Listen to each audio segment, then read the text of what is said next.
Hey guys, I'm Jasper and welcome back to another video. I just wanted to say first, I missed you guys.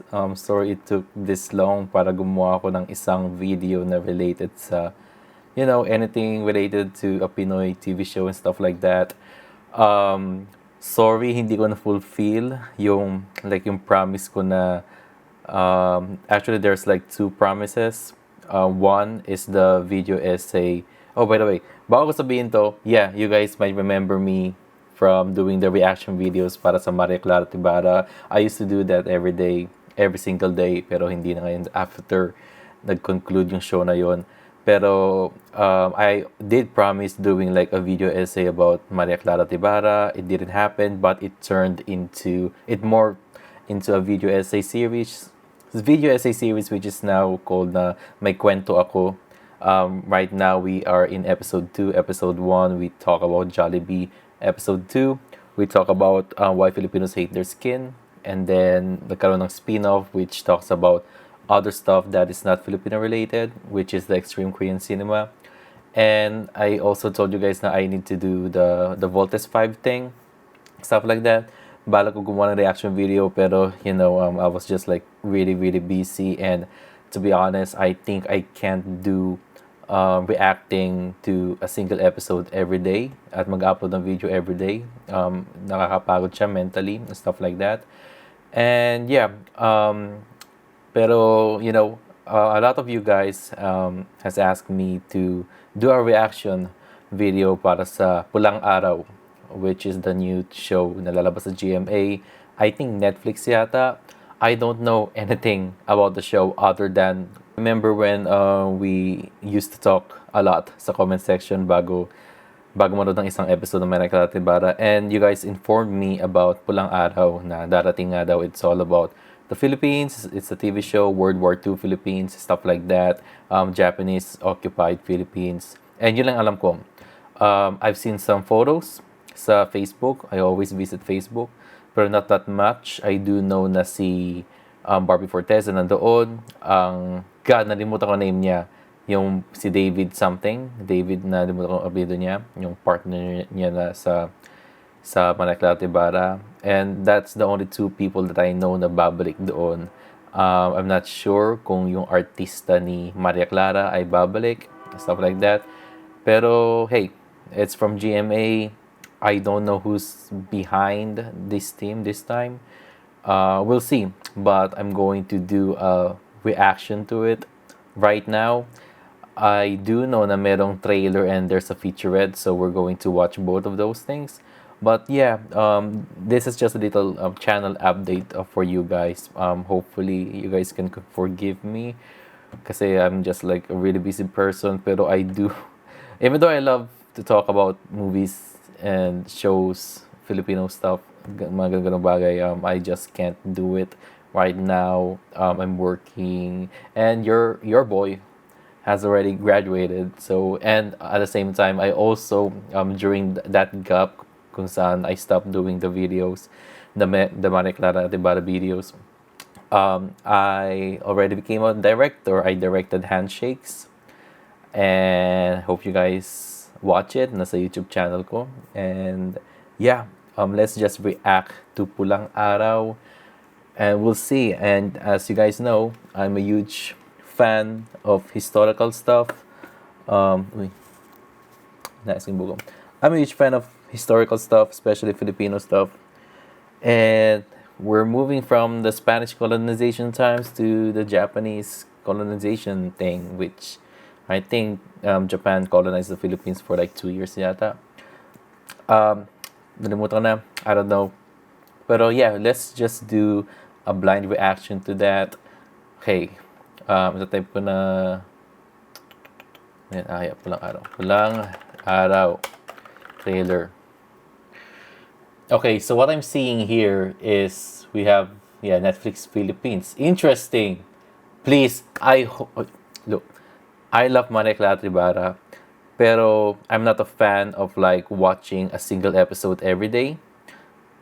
And I just can't dedicate my time for that. I would rather watch a single episode 1 week and then 1 week later another episode. Hopefully, it's the same for this thing. I don't know, but it's being uploaded by Netflix Philippines. So, 6 months ago, merong Pulang Araw na teaser nilabas ng GMA. 6 months ago. Itong official trailer, ito, hindi ko pa ito nakikita. And man, I'm seeing familiar faces here. And si Alden Richards. Alden Richards or Richards. I don't know, Richards. Nandito din siya. So that will be really interesting. So I'm just going to watch this thing. Click this thing here. Oh, stop. Full screen. Alright. 3, 2, 1. Walang sino man noon ang nag-akala na may mangangahas na iba't ang dayuhan na aagaw sa Pilipinas mula sa kamay ng Amerika. Okay.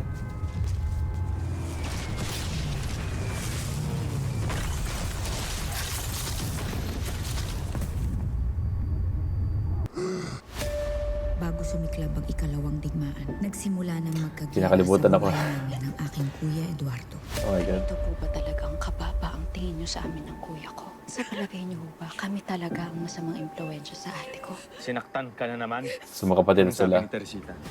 Ngayong mga Amerikano na namamahala sa lahat may karapatan na, babae man o lalaki, upang magdesisyon para sa kanilang sarili. Tatanggapin ko kung ano man ang kapalaran ko. Mamatay ako may dangal, kaysa mamatay ako isang sinungal. Pinapangako ko, kuya, talagang magsisikap ako sa papasukin kong karera para kapag tanyag na ako at may pera, ako na ang mangangalaga at puprotekta sa'yo. Sinusumpa ko yan. Napakahirap talagang maging isang marhalita. Napakadaling wasakin. Ngayon pa lang ako nagsisimulang mangarap. Hindi ako papanig sa mga Amerikano o sa mga Hapon. Ayoko ng digmaan. Very interesting. I think this is from episode 1.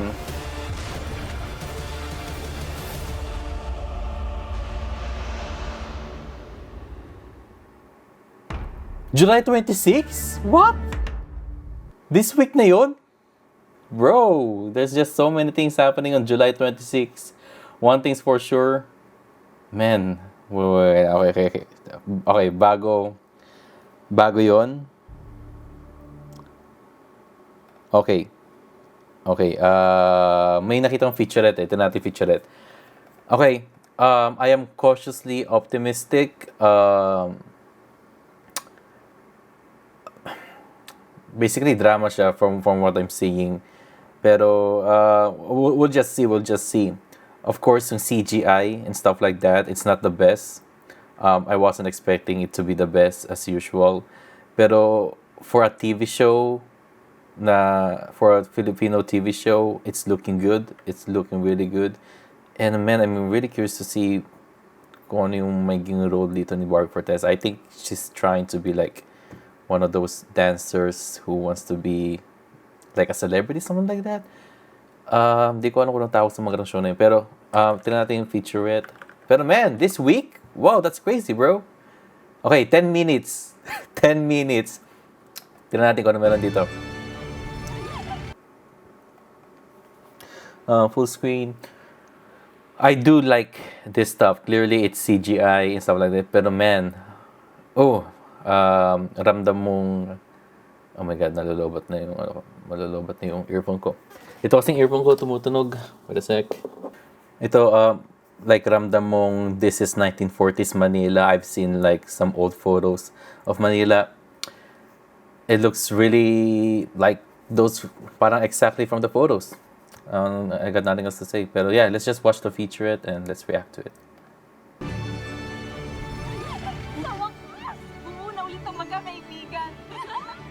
Ang kwento ng pag-ibig, pagkakaibigan, お前、相変わらず仲間しくて。本当、 Naghahapon. 何年も変わってないな。 Okay, so hapon tong si ano. 綺麗になったな。 Anong sinabi mo? Malaki ang ipinagbago mo. Hindi ka nakagandahan yun. Kapag ako'y bumalik sa pag-aaral, may hintay mo ba ako? Hihintayin kita. Kahit na ano pang mangyari. Jessica Mercado. Rosie, gusto ng iyong ama, ng iyong ina, Teresita, na ipakasal kayo sa isa't isa. Jeffoy Huwag Quezon. kang magpakasal kay Hiroshi. Ay, Epic Paano tayo Quezon pala. magiging masaya? Kung masasaktan ko lamang ang aking mga magulang, Eduardo. Honto ni Ashtari Di- Adelina. Hiroshi? Adelina? Hindi yata si Jessica Mercado to. Ewan ko. At ang matinding pagdadaanan ng apat Hindi na nga siya. magkababata sa panahon ng World War II. Si Jessica, Jeneline, I mean, never mind. On the United States, reports indicate that numerous aircraft suspected to have been launched from aircraft carriers have conducted a bombardment on Pearl Harbor Naval Base located on the island of Oahu, Hawaii. All residents in the Asia-Pacific region are strongly advised to take the necessary precautions. Ooh, I like this shot. I like that shot. Pumunta kayo ng probinsya. Kahit saan basta malayo dito sa Maynila. Yun lang ang paraan upang maging ligtas kayo. Sa hapon, hindi ba? Mga hayop kayo. Oh Binomba my niyo yung Pearl God. Harbor na walang kalaban-laban. Wala akong kinalaman dun. Kinakalimutan ako, guys. Huwag kayong padalos-dalos. Kilala ko ang Hapones na ito. Huwag niyo na yung pinagtatanggol pang hayop na ito. Napakalayo ng Hawaii sa ating bayan. Bakit kailangan yung idamay yung mga inosente at nananahimik ng mga Hapones dito? Tuluyan na rin bang nawala ang inyong awa sa inyong mga kapwa-tao? Pinagbibidahan nina Barbie Forteza bilang Adelina de la Cruz, Adelina na. ang nakababatang kapatid ni Yung kanta. Eduardo. Nagkahiwalay sila nang pumanaw ang kanilang ina. Okay. Galit sa pang-aabuso ng Amerikano, kaya sa simula ay tanggap niya ang pagdating ng mga Hapones. Isa pa'y Sa masyadong simula. magagalang ang mga Hapon. Hindi ba? Malamang niya na yuyukod pa sila sa kanilang kalaban. Sabay alok na uminom ng tsaa o kumain na lang ng sushi kaysa makipaglaban. Huwag niyo sana akong layuan ni Eduardo. Layo ka na. Alam mo namang hindi kita kayang layuan, ate. Sanya Lopez. Si Sanya Lopez. Teresita Borromeo. Okay, ang mali ako. half-sister Sorry. ni Adelina na pangarap maging bituin ng Bodabiel. Nais ko lamang sundin ang nais ng aking puso. At tinatawag kami ng entablado ni Adelina. At hindi namin maaaring hindian yun. At hindi ko rin papayagan na sirain mo ang maganda mong kinabukasan. Pero gugo ang lahat sa pagdating ng mananakop at biglang nagkagyera. David Licauco bilang Hiroshi Tanaka, ang anak ng isang Japanese immigrant na magiging kaibigan ni Eduardo, Adelina at Teresita, pauuwiin para mag-aral sa Japan at mapipilitang magsilbi sa kanyang bayan dahil sa isang hindi inaasahang pangyayari. Akio, dashi ga tainai. Adelina to Teresita ni nari ga hitsui nai. At Alden Richards bilang Eduardo de la Cruz, isang Filipino-American na galit sa dayuhang ama dahil sa pagmamaltrato sa kanyang ina. Naging bully noong bata pero lalaking mabait, matapang at may pagkalinga sa kapwa. Napakahirap talaga maging isang marhalita. Kaya Adelina, ipangako mo sa akin, nagagawa ka ng iyong sariling pangalan at kayamanan. Nang sa gayoy, walang makakapangapi sa'yo. Naiintindihan mo? Ngayon pa lang ako nagsisimulang mangarap. Hindi ako papanig sa mga Amerikano o sa mga Hapon. Ayoko ng digmaan. Ayoko ng kahit anumang makakasira sa buhay naming magkapatid. Siya na ba ang kikilalaning bayani na lulupig sa mga banyagang mananakop?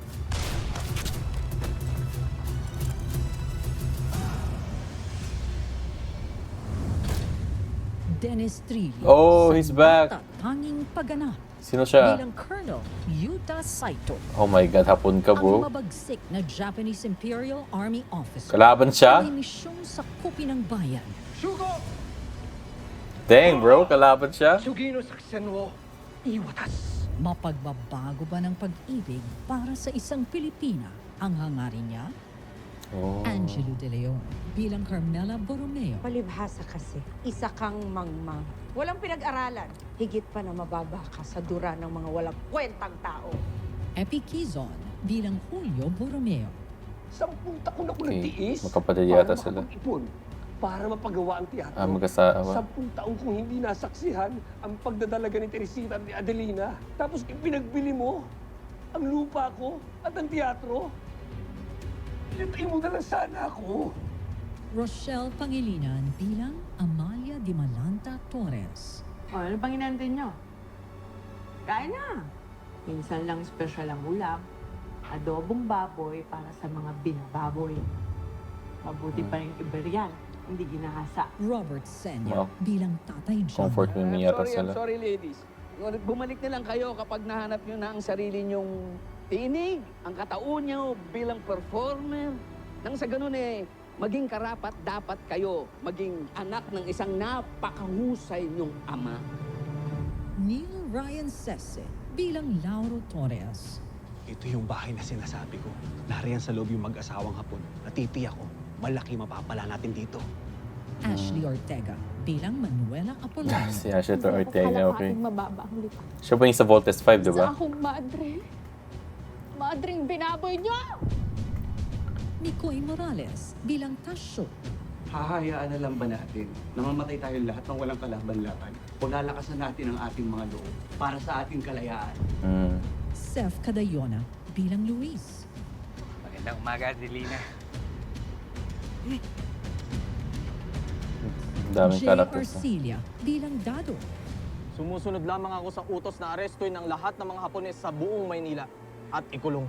Aiden Veneracion bilang Mario. Wala tayong kasalanan ngunit kinulong at tinorture nila tayo na hindi tayo makawi sa ating mga pamilya.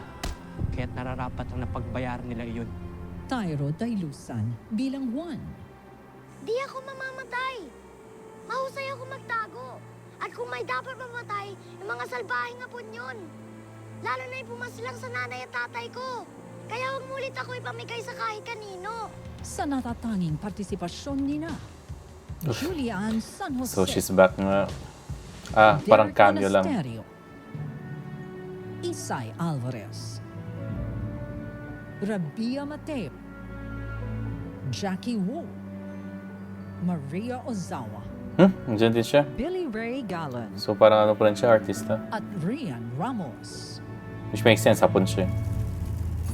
Just Rian Ramos. In the fight for love.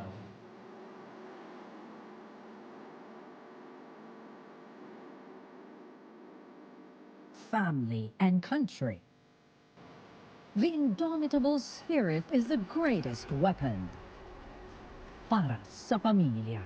Pinapangako ko, kuya, talagang magsisikap ako sa papasukin kong Clara.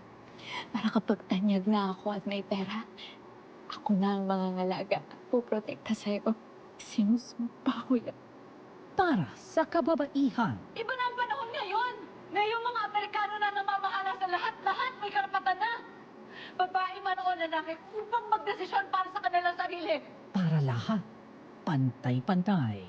Tatanggapin ko kung ano man ang kapalaran ko. Mamatay ako may dangal.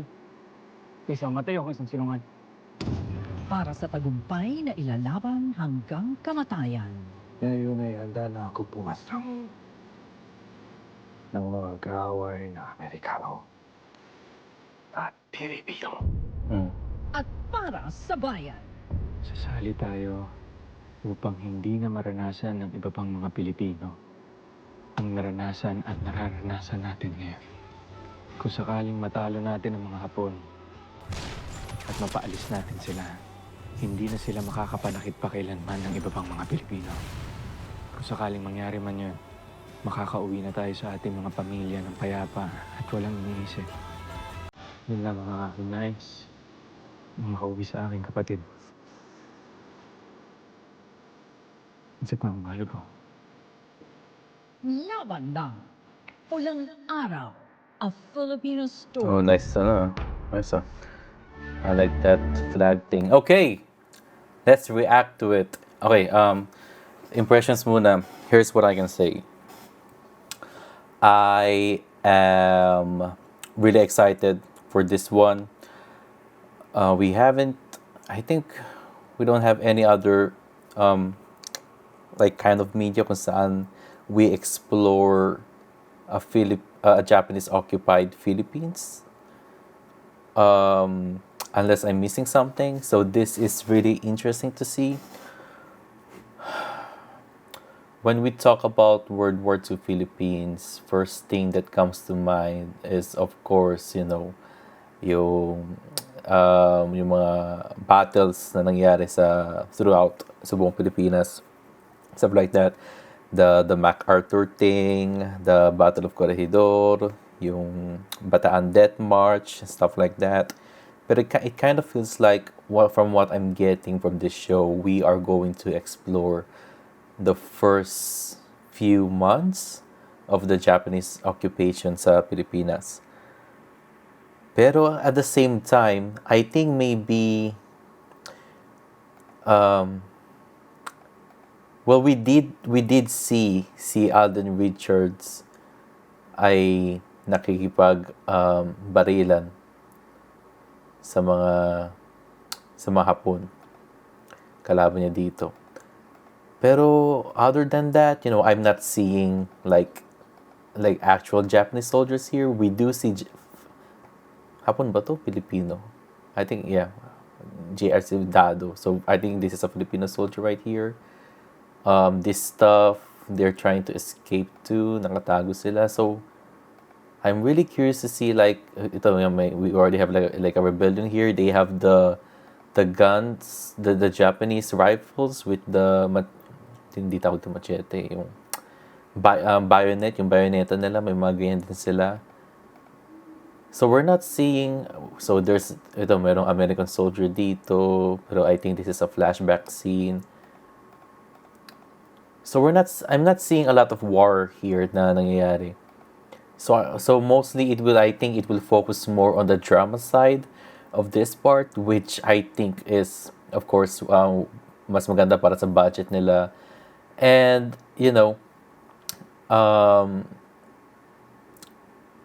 teleseries are mostly about drama and stuff. And kung ikukumpara ko to sa isang show, base on the themes of war at the same time, very drama focused, para siyang Game of Thrones, House of the Dragon,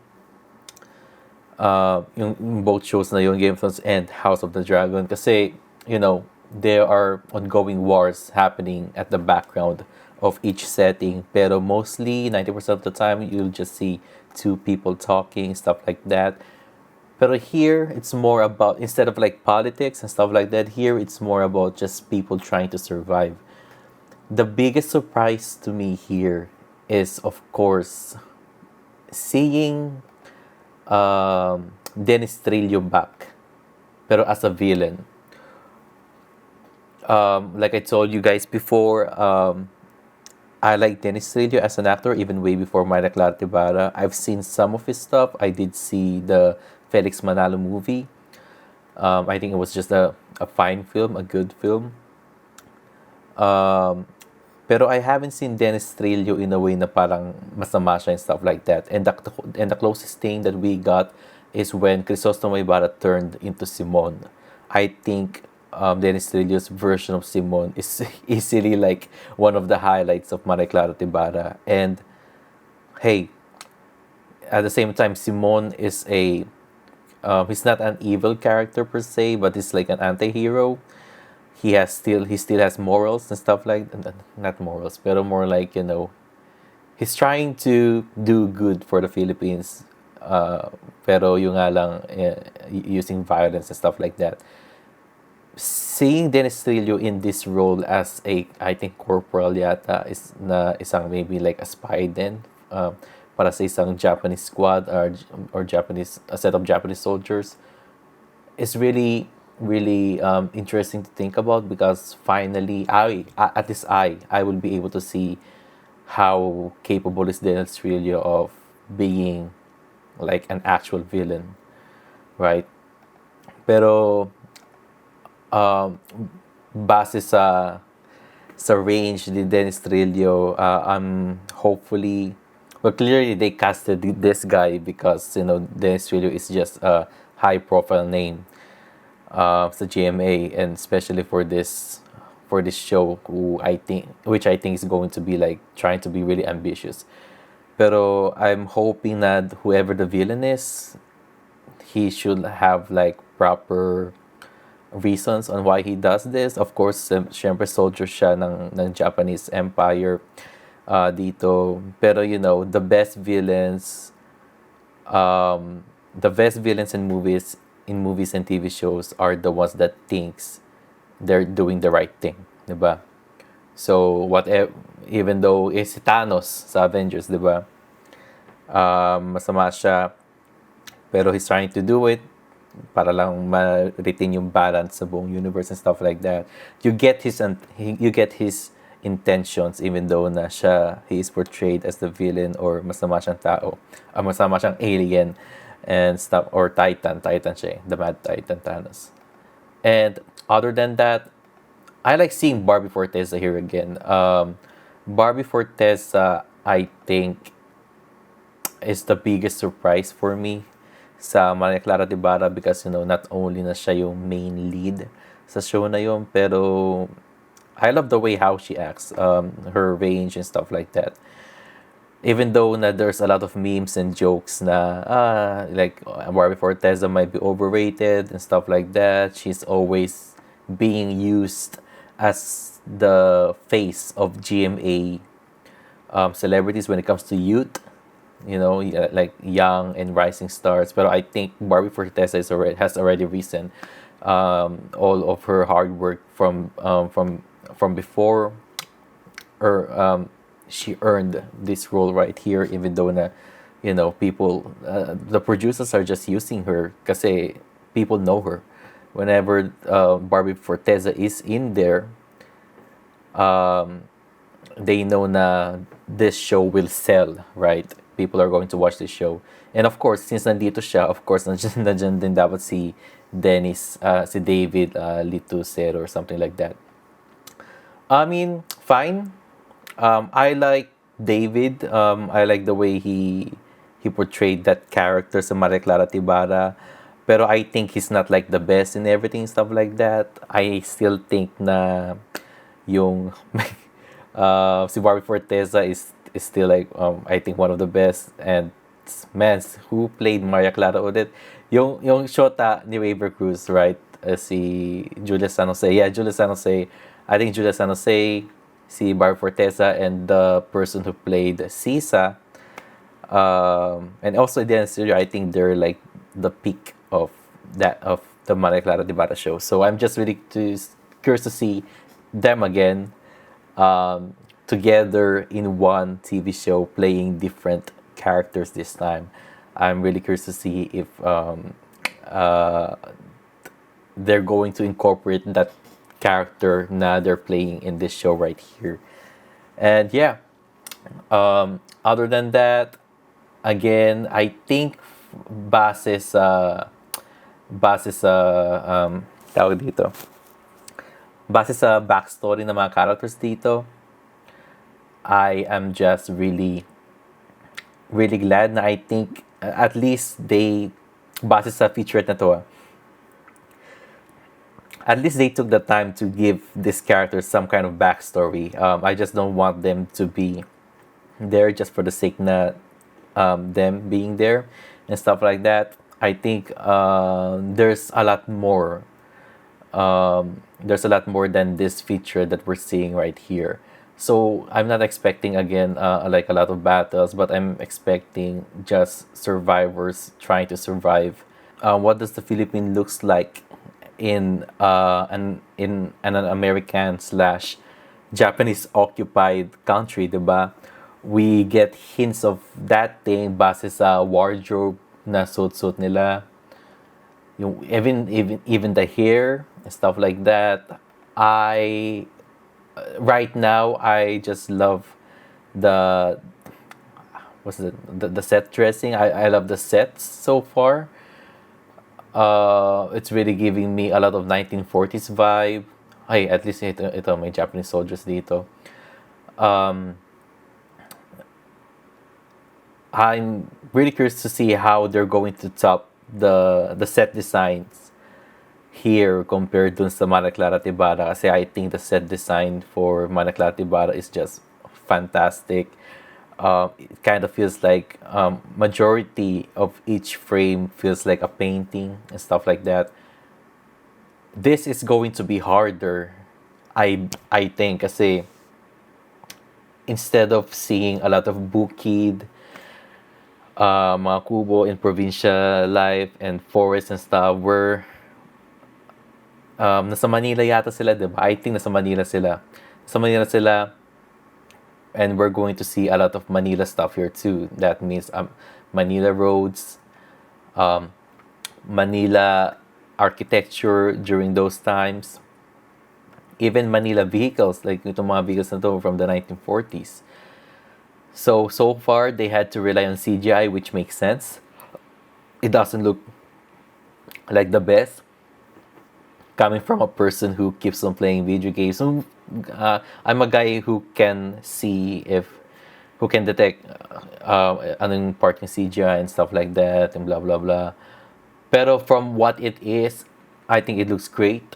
I'm just not a fan of this kind of filter, this color grading na parang brownish color, like this and stuff. I know na it's trying to be like a historical piece, right? Kaya may pagka-nostalgic na color grading siya. For me, I'm just not a fan. Give me natural colors and stuff like that.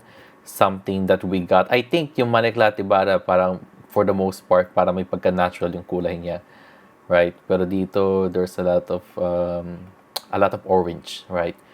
Parang ihi and stuff like that, which was apparent sa mga video games during the late 2000s, mga 2007, 2008. Metal Gear Solid 4, GTA 4, Gears of War, PS3, Xbox 360 era days. Epicizon is here. Epicizon was Apolinario Mabini back then dun sa movie na General Luna, right? And then the Goyo, na dun ba si Apolinario sa Mabini sa Goyo. I just love the fact that I just love the fact that Epicizon keeps on showing up in these period pieces, right? And I'm just a fan of him trying to contribute to this type of media. Kasi I think we need more time period pieces coming from Philippine productions, right? Kasi it's one thing when history about the Philippines is being told by a Western perspective, like ano ba yung mga wala akong maisip na parang movie na historical na period piece na ginanap sa Pilipinas that na being produced by foreigners, diba? At least this one, I think, is being produced by by Filipinos. So we got that. What else? What else can I say? I'm seeing hints of Clara Ibarra here, and through that, what I meant is that oppression, the themes of oppression is coming back here. Of course, instead of the Spaniards, we got the Japanese people. Maybe some hints of America. I don't know. I don't know a lot about America occupied Philippines and how they treated Filipinos back in the day. I believe that it's less worse compared to how Spaniards treated the Filipinos. Pero there's still a lot of mistreatment na nangyari during those times, especially during the Philippine-American War.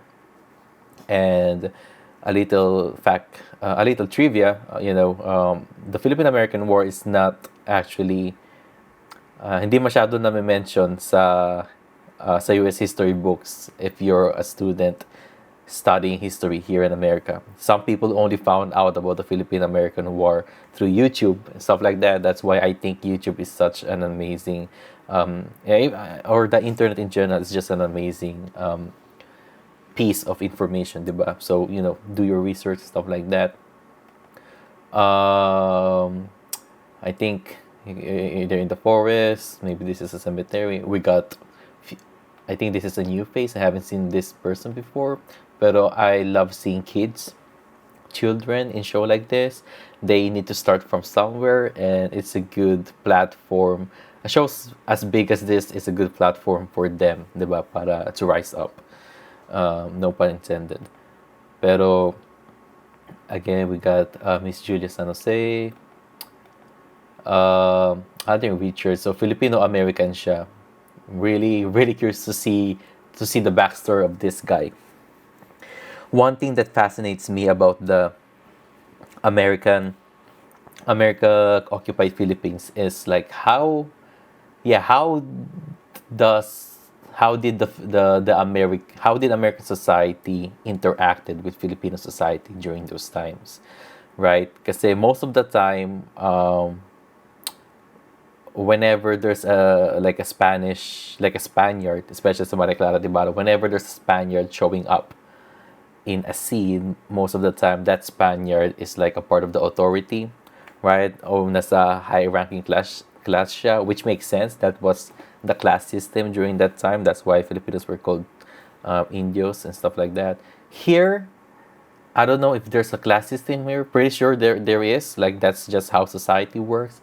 Pero yeah, I'm really curious to see if ever we're going to see like Filipinos and Americans helping each other to fight off the Japanese invaders. So I hope we'll get to see more of that. Right now, I'm just seeing a Filipino American with a bunch of Filipinos at the back. Or maybe this is a Filipino American community, right? We don't know. Again, I think we're still going to see, some hints of comedy here. Barbie Forteza, I think, is really good when it comes to comedy. And just like I said, my range, she can do this stuff. Whenever she's crying, I can really feel it. So that's a good thing for Barbie Forteza. Tapos ating kapatid niya, so they're doing this kind of show. Teatro, gaya sabi ni Epic Kizon. What else? One thing that I want to say is that, you see? So, I think itong frame na to is a community of like Japanese people living in the Philippines. So yeah, that thing too. Man, most use the word ko is curious kasi I'm really curious, diba? Pero other than the American society reacting to this kind of invasion, how did the Japanese community reacted when their people invaded the Philippines, right? How did the Japanese community in the Philippines, to be specific?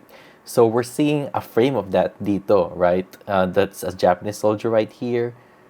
Pero they are being riled up in this one location. I wonder what's the Japanese empire is going to do with these people, diba? We had one scene kung saan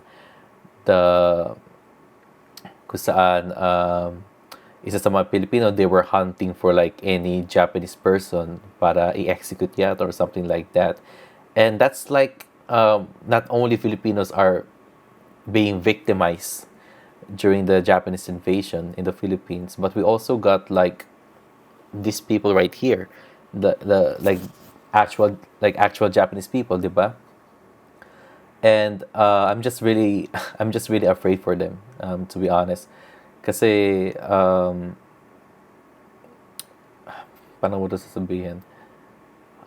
We don't know a lot, right? We don't know a lot about what happened to the Japanese community here in the Philippines. What I do know is that the Japanese empire / government is different from the Japanese people, right? They can't be the same entity, right? They're both from Japan, but we got the Japanese empire / government who has their own agenda and intentions, and we got the Japanese community in the Philippines who are just trying to live their life in the Philippines. Maybe they immigrated to the Philippines for many reasons, maybe for trade, for other opportunities, and maybe to build a family there, stuff like that. When World War II happened, and the Japanese were doing their thing in the Pacific Theater dito sa Bay Area where I'm from, what I do know is that the Japanese community here dito sa Bay Area, sa San Francisco, San Mateo, San Jose, they were riled up and they were sent to some prison, like some prison camp. Not actual prison, pero pinagsama-sama sila, pinagkumpul-kumpul sila sa isang location. At yun ang naging parang camp ng mga Japanese, sa pagkakaalam ko, I'm not 100% sure. Pero like it's a really interesting thing, right? To think about. I mean, like what if mga Pilipino tayo, diba? Filipino, when we talk about like current situations right now, what if China just invaded the Philippines? What's going to happen to the Chinese community living in the Philippines, who are living peacefully in the Philippines, right? They are now already getting a lot of hate because of what the Chinese government is treating Filipinos and their fishermen. So it will be times 10 if ever China invaded the Philippines, and it's just a sad thing to see. So hopefully whatever's going to happen here in this show, at least ma-inform tayo on the potential stuff that can happen to every society in a specific location. There's just a lot of things to talk about this show. That's why in just 10 minutes plus 2 minutes the trailer, there's just a lot to cover, because this is based on history, right? And I'm just really excited and happy now we're seeing something like this, and from Netflix. So I wonder how this thing is going to get ready. So search ko lang Pulang Araw wiki. Okay, upcoming TV show. So okay, si Suzette Dr. Shaolet, I think she's the same person behind Maria Clara Ibarra. Tama ba? Yeah. Head writer din siya dito. Siya din pala head writer ng Voltes 5. Okay. Very interesting.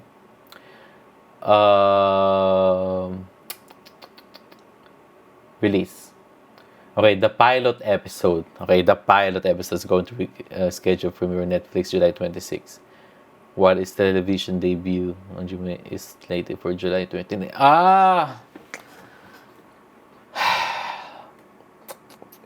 Okay, so I think GMA and Netflix had a deal here.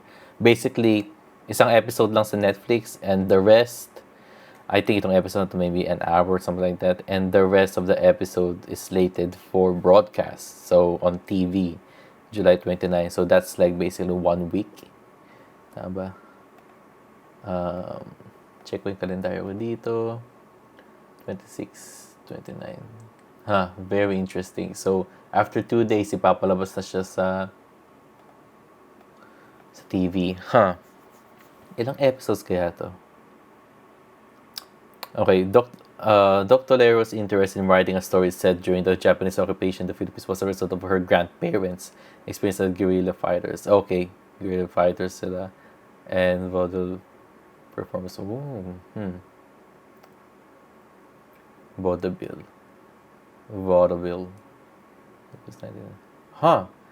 Now this is something that I don't know anything. So, I will learn something new when I'm going to watch the show. Pero ang bilis na lang December 1 pala. December 1 na lang sinunod to. How many episodes? Feeling ko maging to. Parang madaming episodes to para Maria Clara Ibarra. Which is unfortunate. Just like I told you guys, I'm the one episode per week guy. Pero it is what it is. Pulang Araw episodes. How many?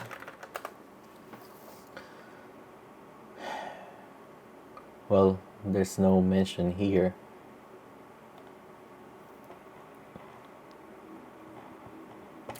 Well, we'll see. Tingnan natin. Pero yeah, that's my reaction to Pulang Araw. What do you guys think about this show so far? Are you guys excited? Are you guys really cautiously optimistic too? I don't want this thing to suck. Pero from the same people who gave us Maria Clara Ibarra, I am really confident that this show is going to be as good as Maria Clara Ibarra. And what's great about this thing, I think, this is written by God, nalimutan na agad ng name niya. I'm really bad with names. Pero, this is an original thing, right? You're not basing this from a novel. Gaya na Maria Clara at Ibarra. They were based from Jose Rizal's books. So this is something fresh. We will see how Suzette Dr. Lero is going to write this thing, how skilled she is when it comes to writing original content. Pero yeah, I'm excited, and I got nothing else to say. What do you guys think? And ano pa hinahanap niyo sa channel na to? Just tell me, and I'll see what I can do. And remember, I still do content for this channel. I have 2 video essays. Episode 1, Episode 2, May Kwento Ako. We're talking about Filipino stuff and the spin-off Extreme Korean Cinema. And a 3rd episode is coming soon. And I'm still writing it. But yeah, thank you guys for watching. I really miss you guys. Take care. And yeah, God bless.